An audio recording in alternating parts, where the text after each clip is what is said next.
I want to pay my respects to the Wurundjeri people of the Kulin Nation on whose land we are meeting. Tonight, how much do we really have to fear from artificial intelligence? Is it coming for our jobs or will it make life easier? It's an ethical minefield, so are we up for the challenge? Joining our panel, CSIRO Chief Executive, Dr. Doug Hilton, a molecular and cellular biologist, tech and science journalist Rad Yo, who also hosts pop culture podcast Game for Anything, Chief Scientist at the AI Institute of UNSW, Toby Walsh. His latest book is called Faking It, Artificial Intelligence in a Human World. Founder of the Responsible Metaverse Alliance, Dr. Katrina Wallace, an expert in the future of technology and humanity, and CEO of Q Control, Michael Biersick, a quantum physicist and professor at the University of Sydney. Also tonight, sharing secrets on technology and defence. Welcome to Q&A.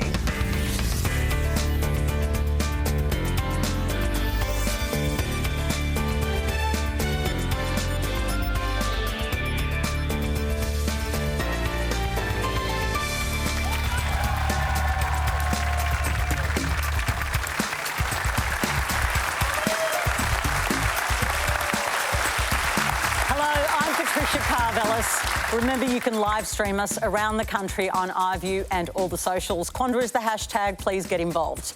To get us started tonight, here's a question from Danny Alberto. Hi.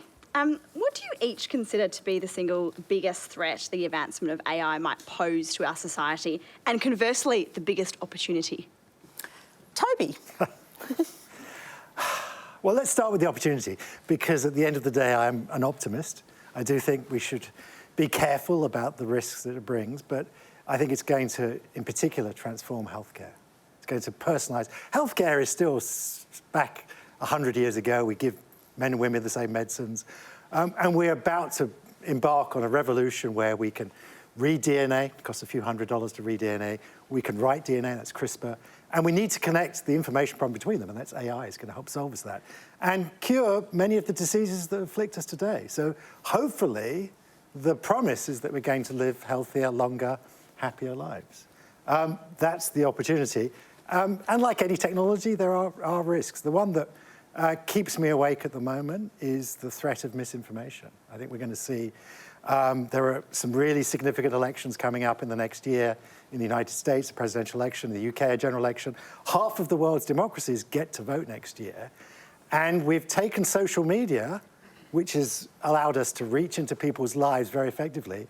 And now we're going to put on top of that, we're going to sprinkle on top of that artificial intelligence, which is going to put really persuasive content, deep fakes, and ChatGPT generated content that is going to be very persuasive and is going to, I fear, influence the way that we vote. Wow. That's sobering. Katrina.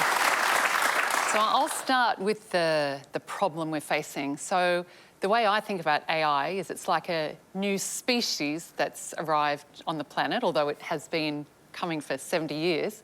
And the greatest threat that we as humanity face is AI as an existential risk. So existential risk means the likelihood that something will wipe humanity out by the end of the century or significantly reduce humanity's potential. So if we look at the great work that's done out of Oxford University and the existential risk professors, one of whom is an Australian, Toby Ord, it puts climate change at a 1 in 1,000 chance that it'll destroy humanity by the end of the century. Bioengineered pandemic at a 1 in 30, but the top existential risk facing humanity today is indeed AI at a 1 in 10 chance it'll wipe humanity out by the end of the century.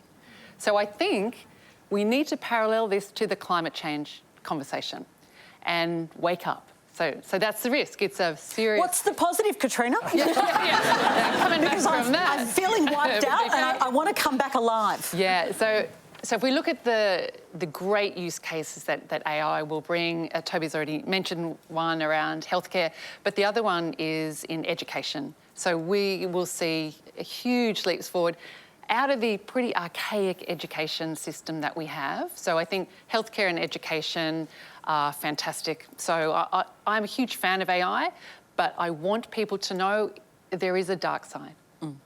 Toby. Doug. Oh, Doug. Toby. No, I don't want to speak to you again, Toby. Doug. Oh, look, I agree with Toby that the healthcare benefits of AI are already tremendous, and we can see that in the way we think about creating a healthcare system that is going to become more efficient as we tackle an ageing population, and that's a big challenge for government. We can see that in the way we can get more personal diagnoses and then tailor medicines to the individual. And I think the big danger is that that's not inclusive.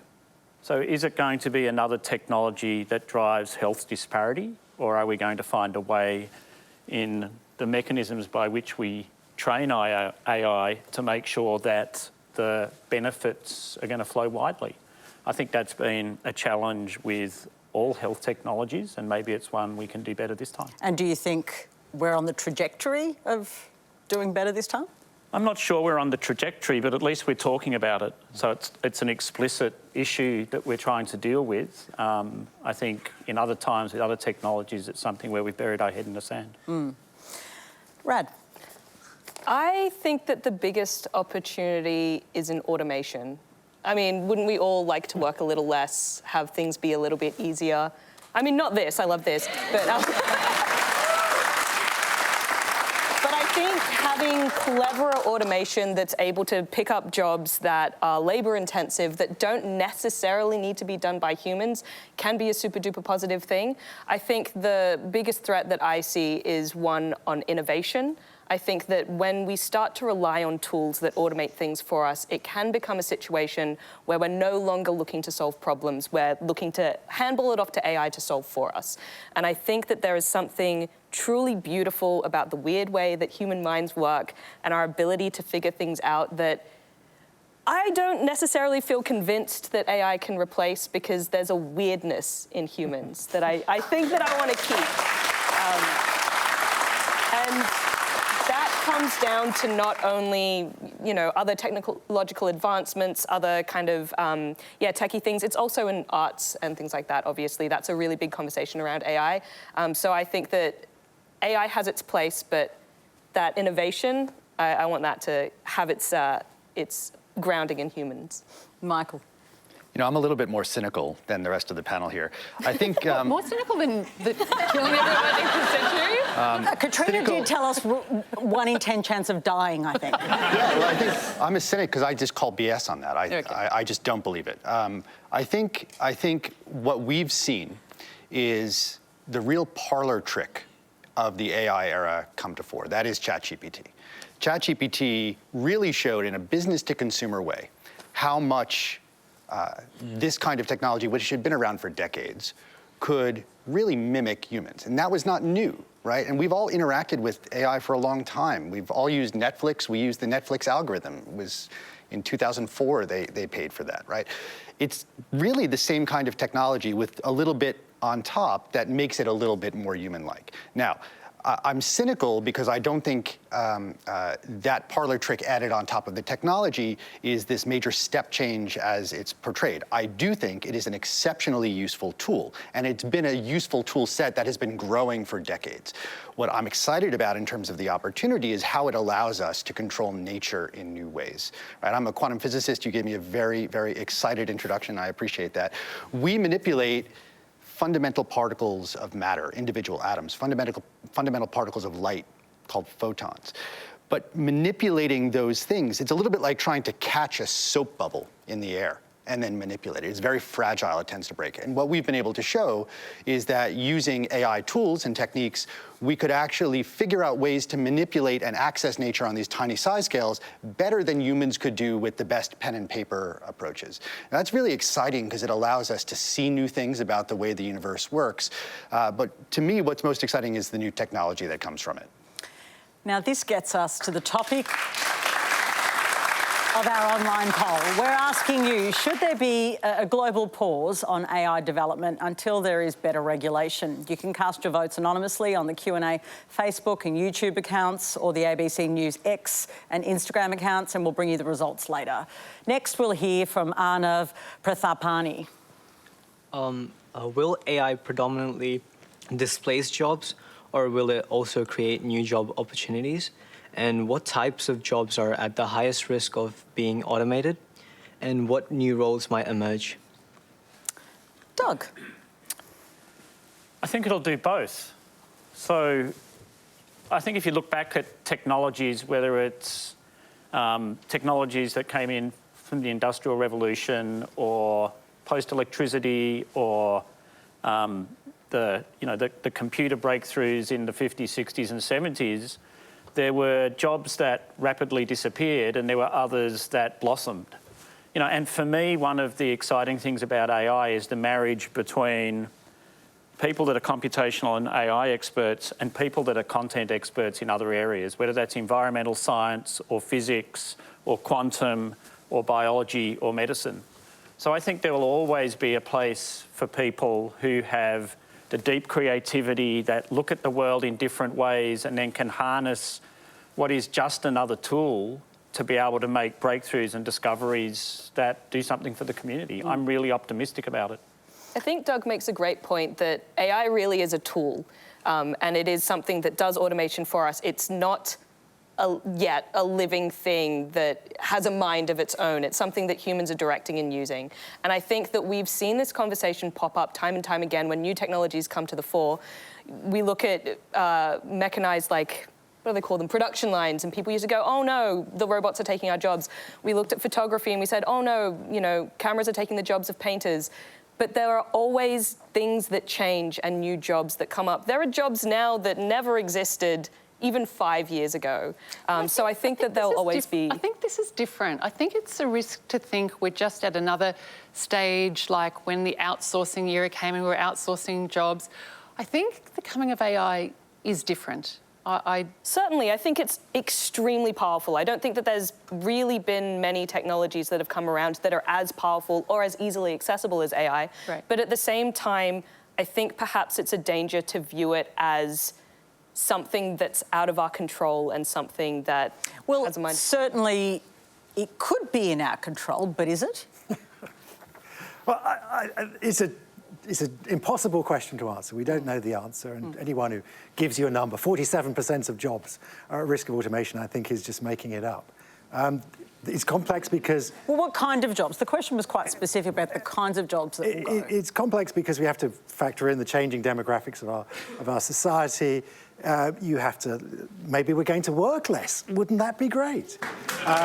We're seeing... But wait, do we get paid the same? Well, that's a great follow-on question. There are experiments underway, very big experiments, hundreds of thousands of people, looking at a 4-day week here in Australia, in Europe, and discovering two remarkable facts. The first remarkable fact is that people are just as productive. They do as much work in those 4 days as they used to do in the 5, so you can pay them as much. And secondly, and this is remarkable, they are happier. Who would have imagined it? We work there, and we're happier. And we forget the weekend was an industrial of the first wave of automation. When we started the Industrial Revolution, workers starting in the northeast of England demanded Sunday off to go to church. They got Sunday off. Then they demanded Saturday afternoon off to rest, all of Saturday. And then for some strange reason, and I've never understood why, we stopped asking for more.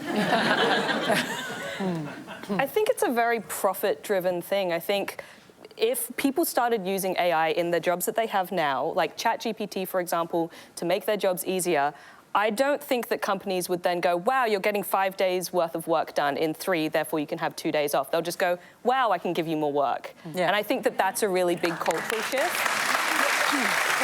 Just quietly, I'm going to float the idea of universal basic income. Yeah. Right, well, Could be interesting. That's a good segue. So the World Economic Forum quotes, by 2025, 85 million jobs that exist today will be replaced and done by AI, but 97 million new jobs will be created.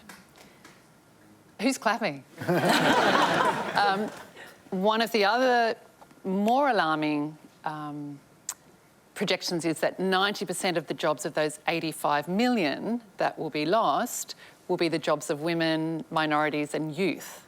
And that deeply concerns me because it's a lot of the entry-level jobs. So to your question, it's customer service, it's retail, it's hospitality, it's tourism, it's banking and finance, insurance, where women, minorities and youth have often worked. So that's deeply concerning to me. And picking up on what Rad said, it's the first time that we AI commentators internationally are talking seriously about potentially a basic universal income being associated where there is mass job loss. Wow. Michael, you've got a growing business. Do you see opportunities and potential losses? How do you view it? Well, remember, I view this as a tool. And for the last 6 years, my company, Q Control, has been building AI agents. Now, this was in an era when we didn't talk about AI. It was before ChatGPT. It was when this was called machine learning or something similar. The trick in all this is that it's really hard to make AI, in air quotes, do things in a useful way. It's really easy to make it look like it's doing something useful. So there are all these great studies.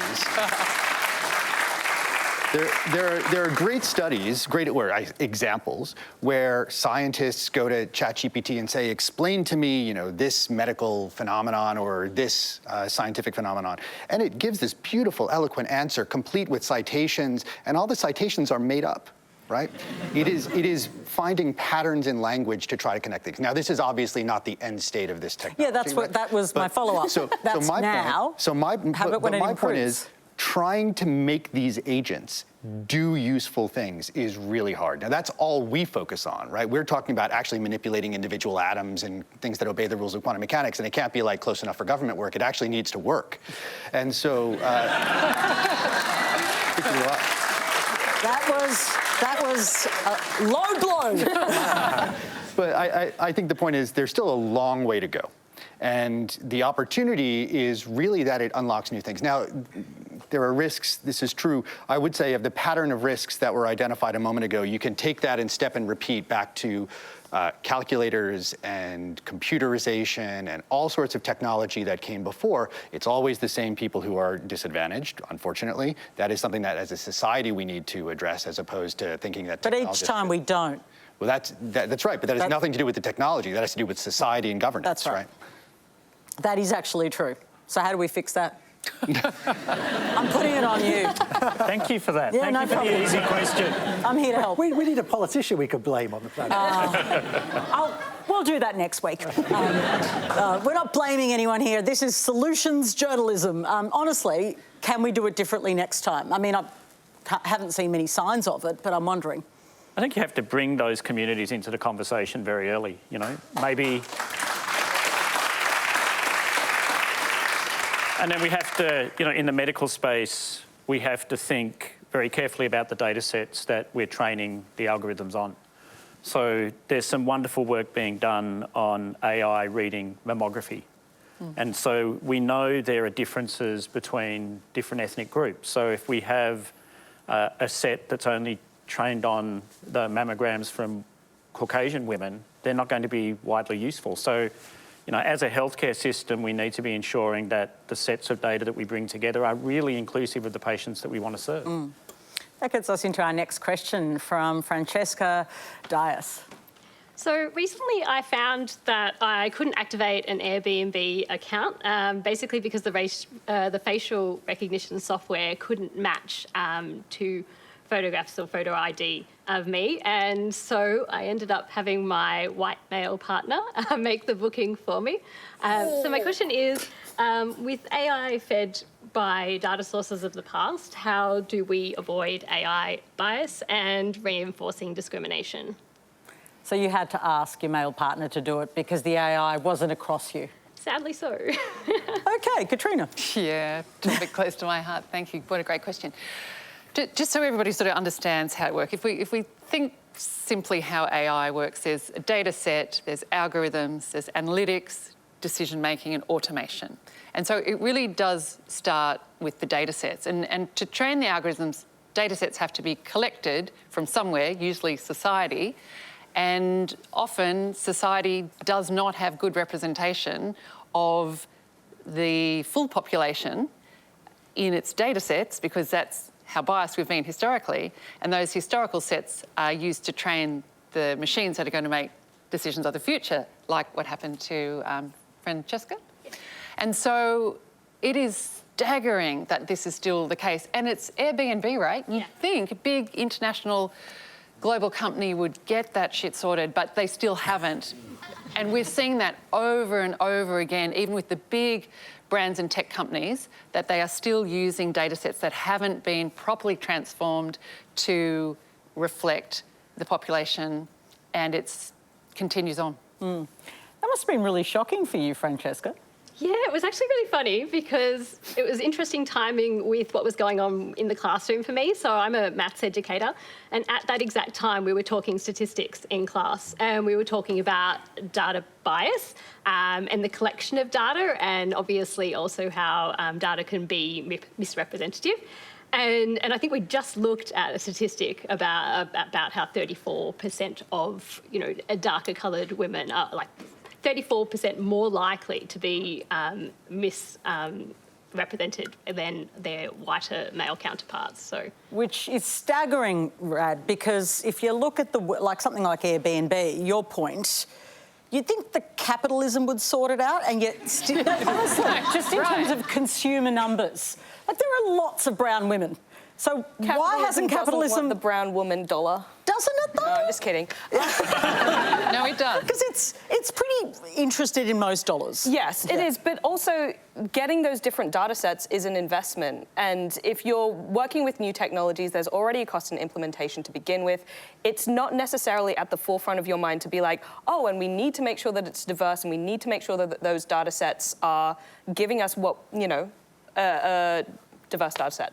So because the technology is still new, I think it's very easy for them to get very excited that it's being implemented at all. But if I can be a little bit optimistic, because we love optimism here, I think that we need it kind of at the moment. We need a bit of it.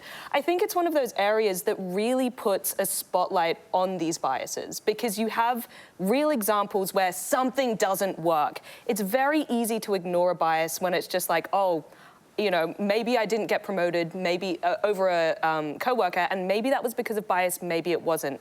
When it's a little bit more hidden, it's easier to ignore. But when it's, I literally cannot use this service because the AI isn't working, then that really makes you go, hang on a second, we have a real problem here. This is...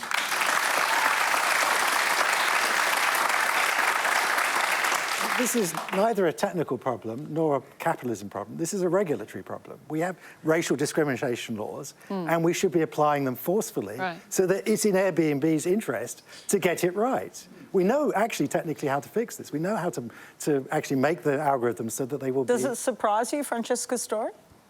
No, not at all. That's so sad and disappointing that it's not in Airbnb's interest, financial interest, enough to get it right, because if it was, it's not a technically, algorithmically impossible problem to solve.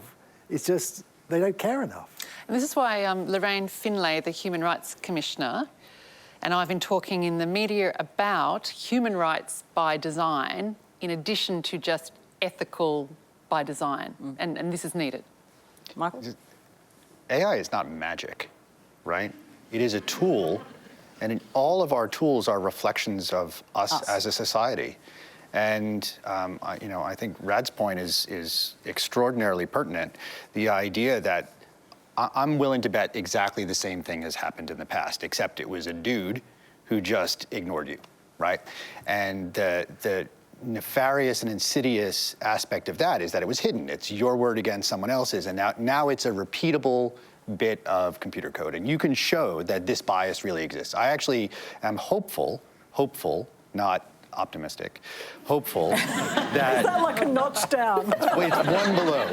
It's like half a rung down the ladder. I like that. I'm hopeful that this will actually shine a light on some of the biases that have been present for decades or centuries and may help us start a conversation to address them. How much is the CSIRO in your work aware of that kind of bias? I think that CSIRO is absolutely aware of that bias. I think anybody working in the space is aware of the bias. I think the other way to think about addressing it over time is to make sure that the people that are developing the technology also come from a diverse background. And we've seen that challenge in STEM for as long as STEM has been around, and we've made a little bit of progress, but certainly... quite incremental, though, isn't it? It's incremental. And, you know, I think, again, if we had women of colour who were designing the algorithms that went into Airbnb, I bet my bottom dollar that the algorithms would be better at the end. So I think we need that diversity. Next, I'd like to bring in Zara Islam. My question is for Toby Walsh. Can you discuss your work on the campaign to stop killer robots and the ethical concerns surrounding the development of autonomous weapons? Thank you, Zara. Thank you. Great question. This is the other thing, apart from misinformation, that does keep me awake at night, is the way that technology gets used on the battlefield, and in particular how AI is being used. Historians of war look back at the First World War and say, technology completely transformed the way we fought war. We introduced tanks and machine guns. That was a step change in the way we fought. And historians of war, I'm pretty sure, are going to sadly look back at what's happening in Ukraine and say, again, that was another step change, where we handed over those decisions, the decisions as to who lives and who dies, to machines. And there are lots of moral, legal, and technical reasons to be concerned about that. It's going to change the character of war. The machines are not accountable. It is something where we get a choice. There are technologies that we have decided to regulate. We've decided to regulate chemical weapons, biological weapons, cluster munitions, blinding lasers. Actually, there's quite a number of different technologies. We've just decided we're just abhorrent to fight war with. We've got plentiful means of fighting war and defending ourselves. And I hope that the campaign is successful. I've spoken half a dozen times now at the UN about these issues. And there is actually a very significant vote happening this week in the United Nations around this topic. I hope Australia votes on the right side of history about this is another technology where we should think about regulating it.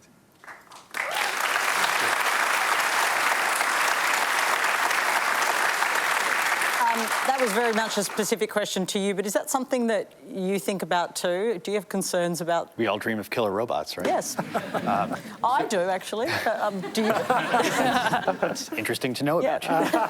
Here to share. So look, on this particular issue, because I have a background in the United States Department of Defense, I do take it very seriously, the idea of human in the loop in all lethal decision-making and all lethal contact, I think is imperative. How we regulate that, I don't know. But I think at a higher level, this conversation gets at one of those risks that you asked about in the beginning. And the biggest risk to me is that Australia just lets this go. How? By focusing on regulation instead of building. That's what I'm most What do you afraid mean of. by that? Well, I think, we've heard a lot about, in this discussion, about the possible need for regulation. We haven't heard very much about what we're all excited to be building. And we hear that also in the national dialogue from federal ministers and the government, where we're going to be an AI regulatory leader, not a leader in AI, not a leader in building the next, decacorn companies. No, a leader in making rules. And as an American who moved to Australia, I can tell you that one thing I learned is that Australians love rules. And I think we should proudly clap at that. We like rules, and you're telling us that's not cool. if I made What's so not cool about it? What if I made a rule about less rules? So what if in 2020 we'd made a rule about putting masks on, treating ourselves civilly as a society rather than the free-for-all in the US? So rules were good. Whoa, this panel's getting feisty. How about that rule? You can do a reductio ad absurdum, logical fallacy here, right? I didn't say no rules. It's about I like not getting killed in my car, for instance. Yeah, that's a good rule. I like food safety. I like the mask rules, in fact. My point is, when we prioritize, right, what we had prioritized in that case was the medical research that allowed us to develop a vaccine. That was the priority, finding the solution. And in this case, we're prioritizing the rule instead of the solution, or instead of... You have to do both. You have to do that. And I don't really think there's a lot of regulation going on. The federal minister is talking about us being a regulatory leader, not a leader in the technology.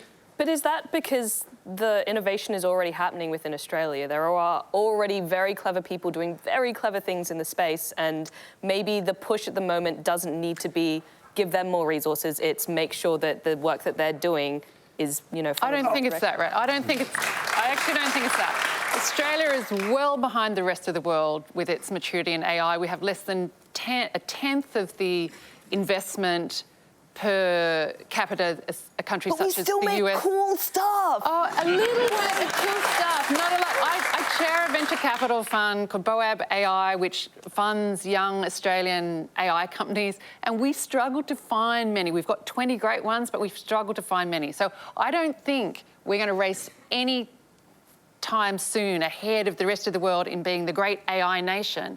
I think there is an opportunity for us to be a trusted brand, and I know that's what you, Doug, are trying to do. I think that's right. Well, yeah, I like the way you did that, Yeah, Katrina. So, Doug, what are you trying to do? I think it's important to do both, right? Yeah. I think you have to have conversations with the community about what a technology means and what it can deliver and what it can't deliver. You have to have a level of regulation that gives the community confidence. So when we talk regulation, let's break this up. Right. What does that even mean? What sort of rules? We talked about the rules about inclusivity, right? I think we talked about how we legislate against AI racism. So that would be a rule, that would be some regulation that you could bring in.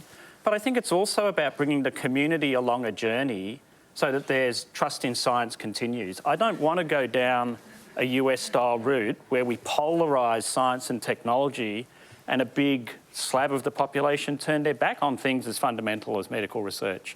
I think we can do both. I think we're a smart enough nation to be able to contribute to innovation, but in an ethical way that the community has confidence in. Would you like us to be a regulatory leader? I'd like us to be an innovation leader, and I'd like us to have the regulation through, for example, discussions that the National AI Centre are catalysing. I'd like us to have those conversations openly with the community. It is a little bit funny if Australia becomes the AI cop. Like, that's a bit No, funny. it's not going to happen, right? It is a bit funny to think about. I kind of like the idea of being the AI cop. I mean, just as a concept. Well, it's better than being the backwater country that Silicon Valley entrepreneurs come to make money. Well, you don't want to be where, like the pirate sort of place where everyone's going nuts. But honestly, did we get the regulation right with social media? No. I mean, like nobody did, right? No, and that's what. But hold on. That is an issue. No, but the question. We're paying for it. The question is, when do you enact that? What is your priority, right? It would be a little silly to make all sorts of rules about social media in a way that stifled the Australian community that could have been building Facebook or whatever, and instead someone else who just didn't care about our rules did it somewhere else, right? That's the story of Australian innovation, much to my deep regret, right? We saw it with solar cells, we saw it with early computing in the 40s and 50s. It has always been this idea that something starts here and then it goes somewhere else. Now, we are committed in the quantum sector that this will not happen because of companies like mine and my colleagues dedicated to building here first, right? And there will be rules around quantum. There is no question about it. People are already talking about export controls on this. But the rules have to follow building something. And I think in the AI sector, we have to build and then understand how to constrain it. Otherwise, you just make rules. Can I give a really extreme example, though? We could be making fantastic innovations if there were no ethics around, like, human testing. There are real things that we could learn if there were no ethics around that, but there kind of have to be. So as beautiful as it may be to be able to just innovate and not worry about regulation or worry about it second, I don't know, man. Seems spicy. Politely, like we've gotten into this discussion where it's either a complete free-for-all and everybody murders each other, right? Or it's the current standard of what. It's that binary. So you're saying there's a middle ground. There is a big continuum in the middle, right? And we don't have to take these extreme positions in order to find the right way forward. All I am saying is that in the prioritization, if we don't also build, the rules are useless. Quick word from you, Katrina, before we get to our next question. I have to say, Michael, it's like a classic technologist speaking. There's a lot of damage and hurt that is caused because technology isn't properly regulated, and that we release it on the world like they did in November last year when the world changed forever, when ChatGPT was released. There is a lot of harm that is caused by these machines. There's a lot of harm that's been caused by social media over the years. We have to get ahead of it. So I work now in trying to get regulation ahead of the metaverse coming, because take all these problems, put them in a 3D immersive environment and put them at scale, then we have the metaverse, which will be another really difficult place where a lot of harm is caused. So I am interested in looking after humans, and one way to do that is to start thinking of regulation before this technology is so invasive. And our next question is from Eleni Lycopandis. With the AUKUS Pact and collaboration on cutting-edge technology solutions, what are your views on Australia's technology sharing arrangements with international partners, and how might it impact global technology developments and international relations? Michael. You know, for full disclosure, I do work that's related with the AUKUS Pact, right? Maybe this is something that you knew about when you asked the question. Look, we think that whatever you think about the submarines, right? You could, like, I think it's the smart thing to do. But let's put that aside for the moment. AUKUS Pillar 2 is about technology sharing. It's about reducing barriers, nationalistic barriers really, and regulatory barriers that have blocked easier collaboration in scientific areas, right? And one of the areas that's been identified, it's not the only one, but one of the areas is quantum technology, where Australia has been engaged very heavily in this sector. It is why I, as an American, moved to Australia to join this. This was my big applause line in 2016 when I did Quanda. You should clap this time. Yeah. You didn't come here for the rules. I did not. I came for the science and for my community, right? And what has been exciting is the growing opportunity, in the way I frame it, is for Australia to actually sit at the big kids table, right? That in an international forum, Australia is looked to as a leader in this field. People ask for what we build here, and they want to export it from Australia to the United States or to the United Kingdom. So I think it is a very positive thing to focus on technology sharing. Now, a lot of what's been discussed is how do you facilitate the regulatory setting that allows this when you're talking about really sensitive stuff, when you're talking about weapons technologies or quantum systems that are applied to weapons technologies in the future, navigation for aircraft and things like that. These are areas where keeping it among friends is, in my view, quite valuable.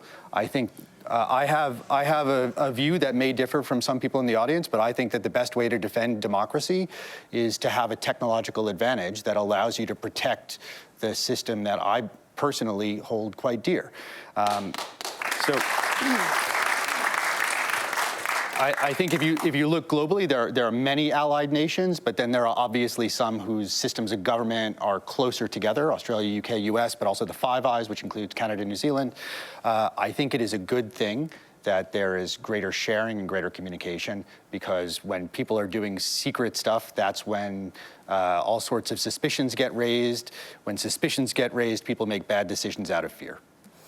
And if you're just joining us, you're watching Q&A Live with Doug Hilton, Rad Yeo, Toby Walsh, Katrina Wallace and Michael Biersick. Plenty to get through tonight. Here's Christine Morris. I have a question for Doug Hilton. Methane is a greenhouse gas many times more potent than carbon dioxide. If we're to achieve a safe climate, we have to urgently ramp down fossil fuel use and certainly not create any new gas or oil projects. Why is the CSIRO continuing to research fracking when any extra gas is going to increase Australia's addiction to fossil fuels and delay the urgent transition to genuine renewable energies? So that's a...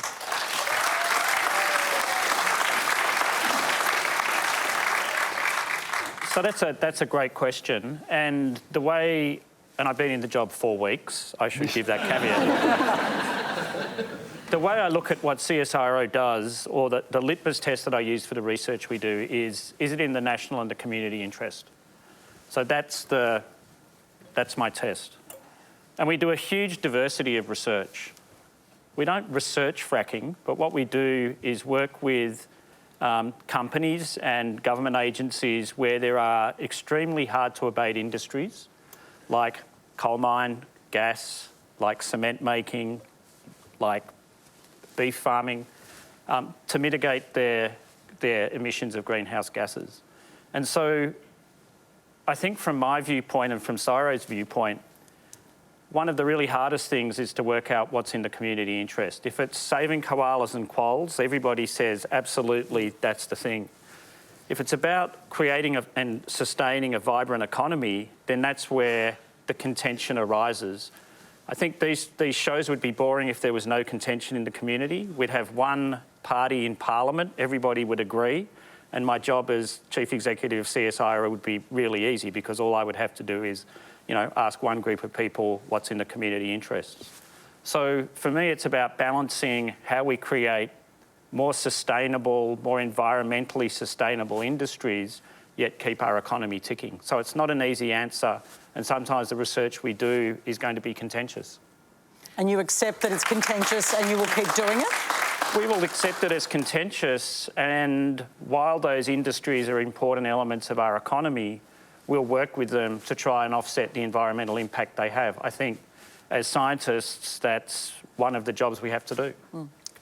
Yeah, and whilst we're on the topic of the environment, a little known fact is actually how impactful AI as an industry is on the environment. And I read a quote today, which is the AI system Bloom. To do one training run of that machine is the equivalent of an individual flying 25 times from Perth to Sydney. It's the same carbon footprint.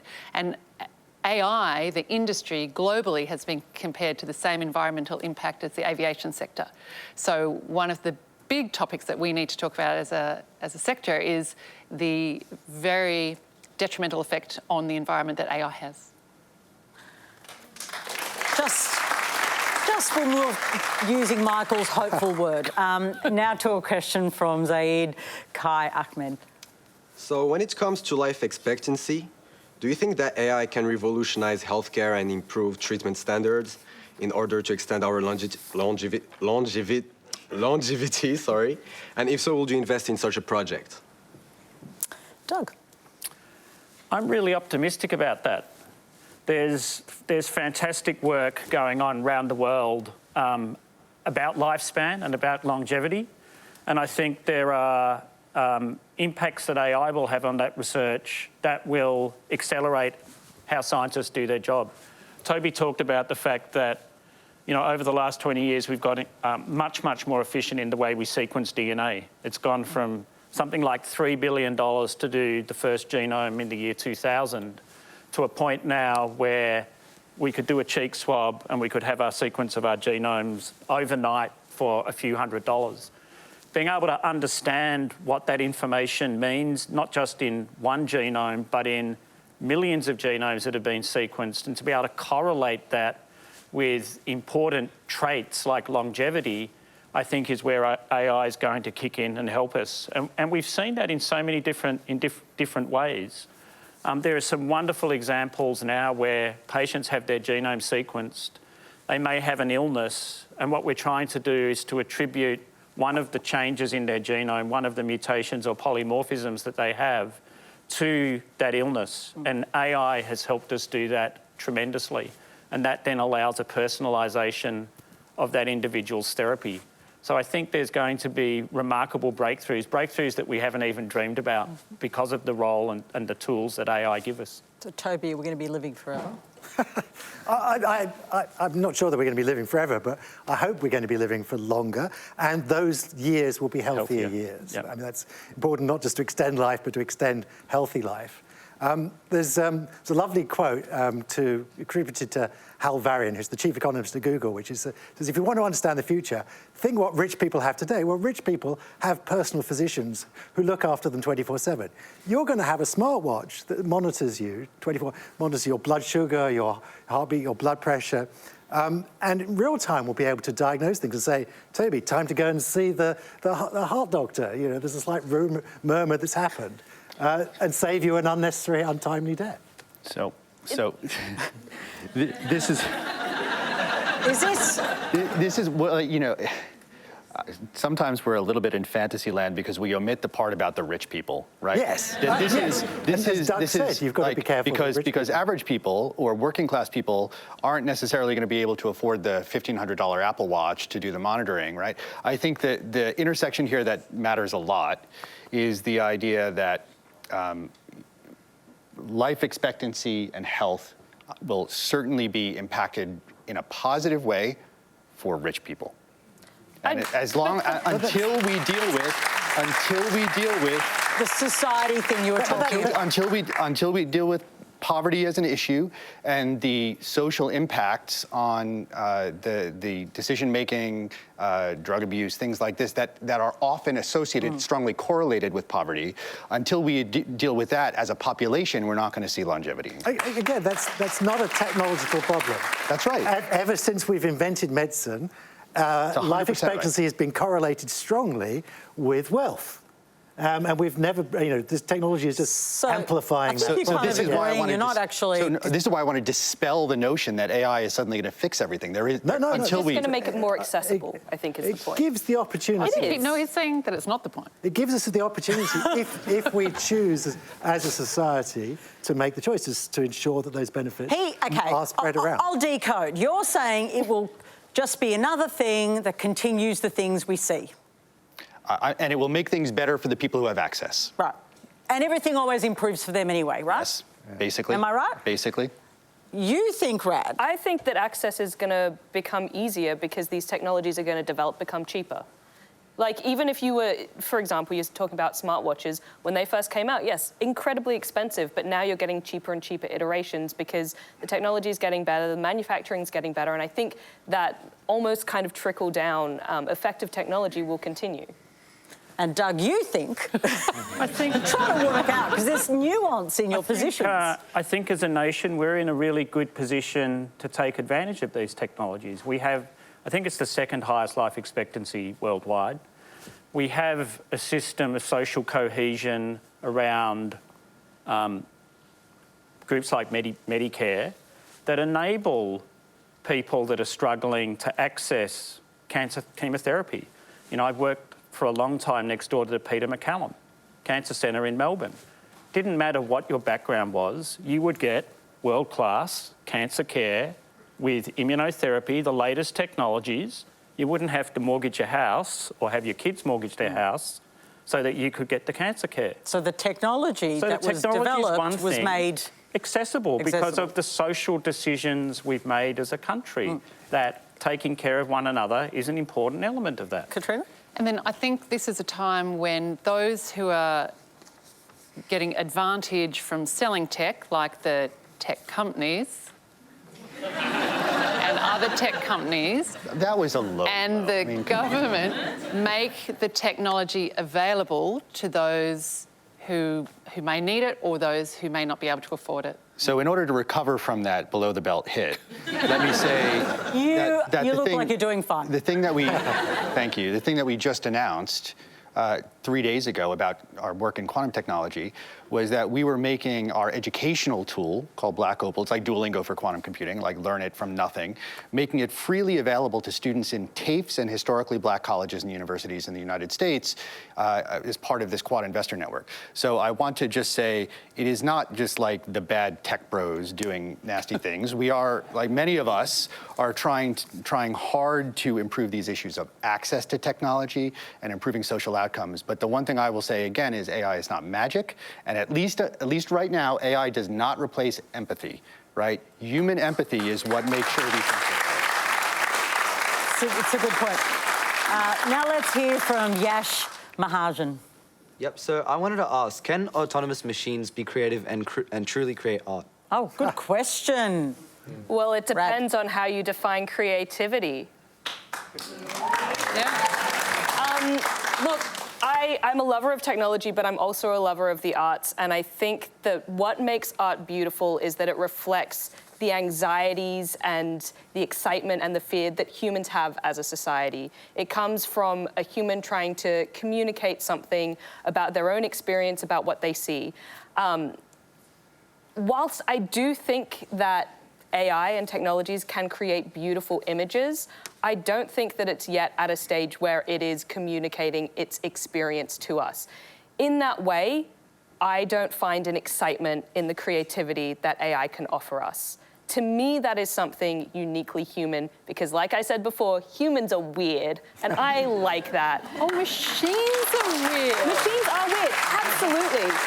But machines are still tools. They're not yet communicating their personal experience because they don't have a person. However, that doesn't mean that they can't do weird, cool, exciting stuff when humans are using them. So, for example, something really cool that you might want to check out, there's a band called Yacht that in 2017 used GANs, used an AI, which they fed with their entire back catalogue of music in MIDI, then had it spit out music based on their own, and then they recorded an album, and then they also made a film about it. It's called, the film's called The Computer Accent, and it's super interesting as a look of how these tools can be used in human creativity. But in terms of just like Midjourney or Wall-E or whatever, I don't find those to be artistically enriching. Toby. This is a question that's haunted the field of AI since the very beginning, since we go back even to Ada Lovelace, who's working with Charles Babbage, the first computer programmer, asked that very same question 200 years ago. And we don't have an answer. But I actually will completely agree with Rad here, which is that great art speaks to life, love, and loss. You know, those themes, those human experiences that only humans have. Machines are never going to fall in love, never lose a loved one, never have to contemplate their mortality because they're not mortal. They don't have that inner experience to talk about. So whilst they may help us make interesting stuff, beautiful stuff, I don't think it will speak to us because it won't speak to the human condition. Okay, so this is the fundamental problem with this entire discussion, is that we are trying to make these machines be the same as humans. They're not. We shouldn't expect the machine to make art in the same way humans do. We shouldn't expect... What to you is art? How would you define art? Oh, art. So whether it's music, whether it's but what imagery... makes art art? Because art can cover a variety of things. You can call almost anything art if you really wanted to, but what's the core of it? Okay, let me just hold that and come back to one of the big problems is the personification or trying to humanise the robots or the machines. We shouldn't do that. If AI is producing artwork, it's producing artwork that AI produces, not that humans produce. It shouldn't be... How about if people like it more than the human art? Me? I personally really love AI art, yeah. There's extraordinary works of art that are done that are not the same as human. Okay. Once again, though, how are we defining art? Okay, that's another Q&A panel, I think. It's not, though, because you're saying... It's hard to define, perhaps. How do you define it? I define art as the communication of the human spirit and experience.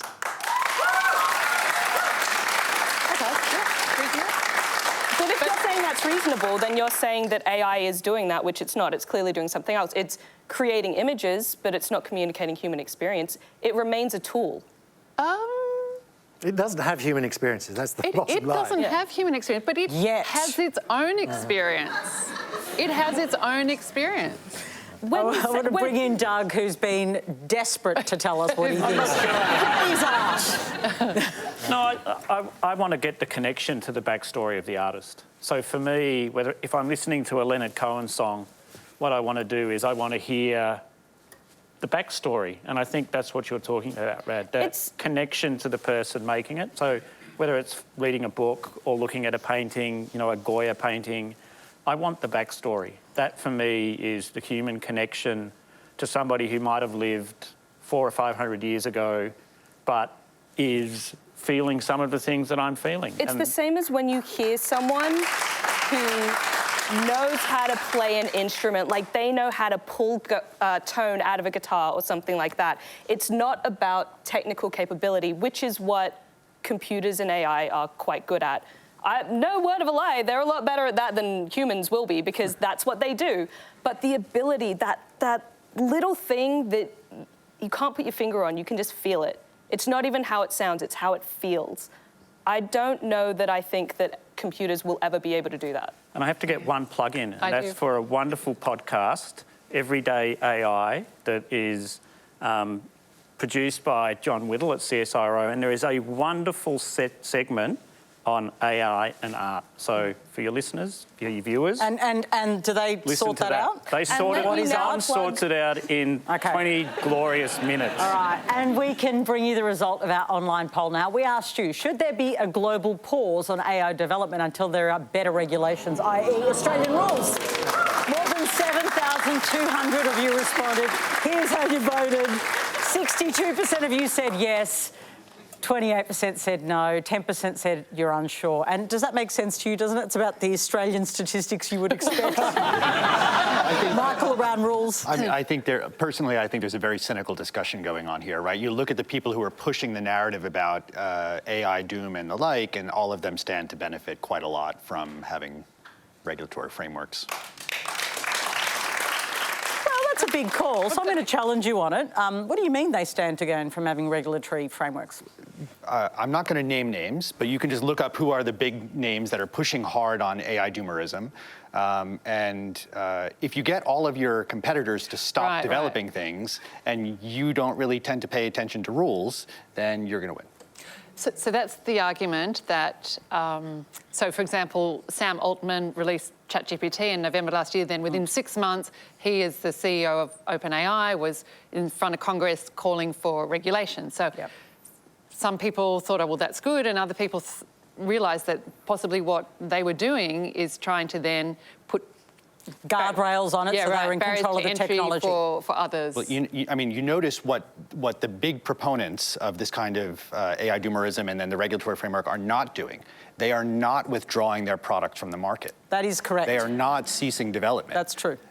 That is absolutely true. And to finish tonight's discussion, here's Sivan McGarity. So I'm going to start by saying that I did use ChatGPT to write this question. So it's... Let's see if it's the best question ever. Who knows? It's why is there sometimes a stigma associated with using AI, particularly in creative endeavours?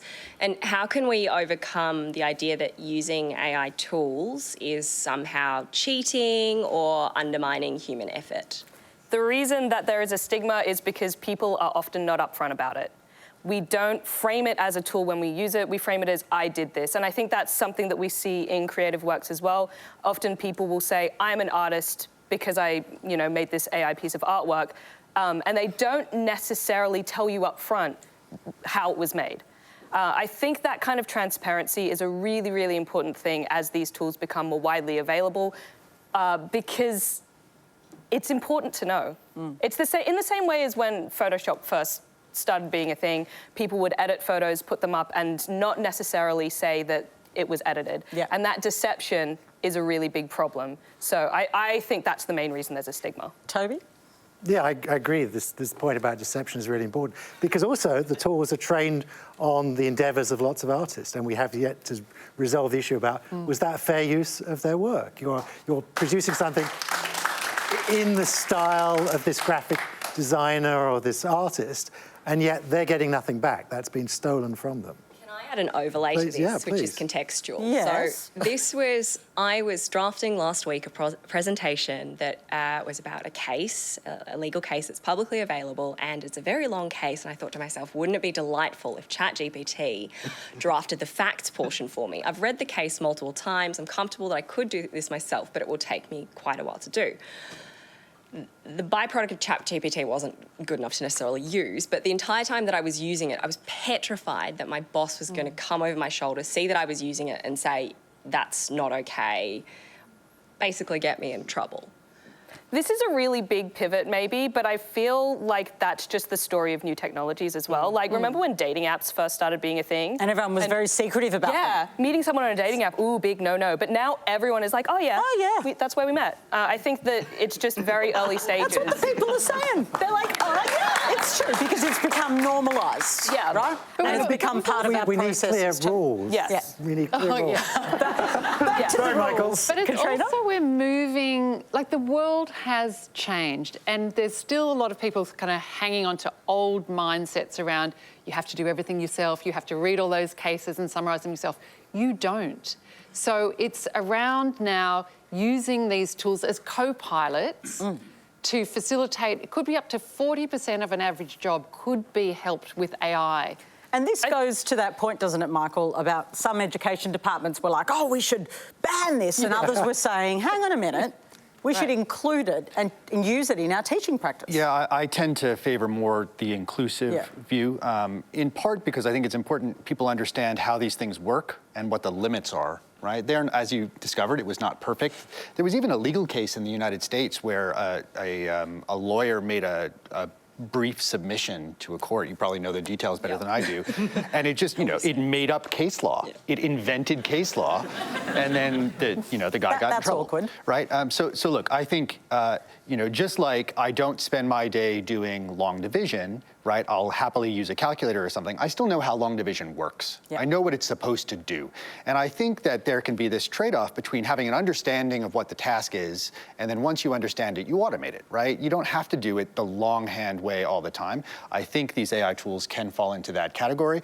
The key there, though, is that there needs to be some level of understanding to use it in a productive way. Yeah, and that's all we have time for. Thanks to our panel, Doug Hilton, Rad Yeo, Toby Walsh, Katrina Wallace and Michael Biersick. How good was this panel? Thank you for sharing your stories and your questions. So popular.